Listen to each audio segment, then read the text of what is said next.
بسم اللہ الرحمن الرحیم الحمد للہ رب العالمین والصلاة والسلام علی سید الانبیاء والمرسلین وعلی آلہ واصحابہ اجمعین۔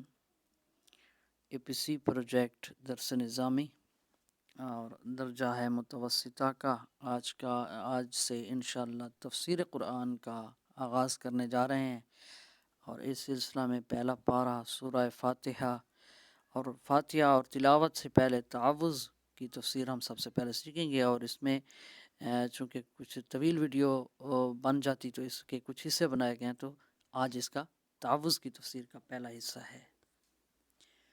تعوذ یعنی اعوذ باللہ من الشیطان الرجیم، میں شیطان مردود سے اللہ کی پناہ چاہتا ہوں۔ اعوذ باللہ کے متعلق چند باتیں غور طلب ہیں۔ پہلی بات تو یہ ہے کہ تلاوت سے پہلے اس کو کیوں پڑھتے ہیں، ایک بات۔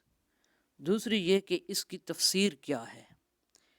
تیسری یہ کہ اس کے فوائد کیا ہیں، اور چوتھی یہ کہ اس کے متعلق مسائل کیا ہیں۔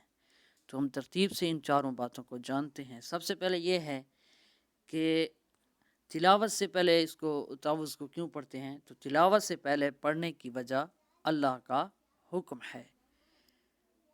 ارشاد باری تعالی ہے فَإِذَا قَرَأْتَ الْقُرْآنَ فَاسْتَعِذْ بِاللَّهِ مِنَ الشَّيْطَانِ الرَّجِيمِ، جب تم قرآن پڑھنے لگو تو نکالے ہوئے شیطان یعنی شیطان مردود سے اللہ کی پناہ مانگو۔ تو معلوم ہوا کہ قرآن پڑھتے وقت اعوذ باللہ پڑھنا اللہ کا حکم ہے، یہ تو پہلی وجہ ہوئی۔ دوسری وجہ یہ کہ حضور صلی اللہ علیہ وآلہ وسلم اور صحابہ کرام رضی اللہ عنہم اور ساری امت ہمیشہ اس پر عمل کرتی رہی، تعوذ پر، اعوذ باللہ پڑھنے پر عمل کرتی رہی۔ معلوم ہوا کہ یہ پڑھنا سنت ہے، یہ دوسری وجہ۔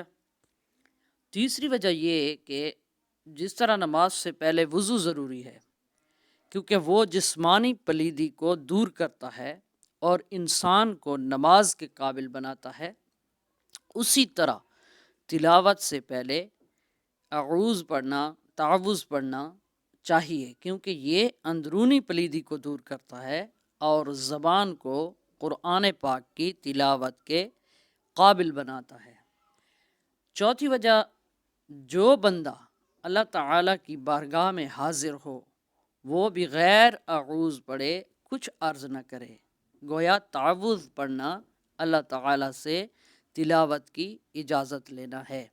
یہ آج کے سبق میں ہم نے پڑھا کہ تعوذ کو کیوں پڑھتے ہیں تلاوت سے پہلے، تو یہ جتنی چار وجوہات تھی وہ بیان کی گئیں۔ السلام علیکم ورحمۃ اللہ وبرکاتہ۔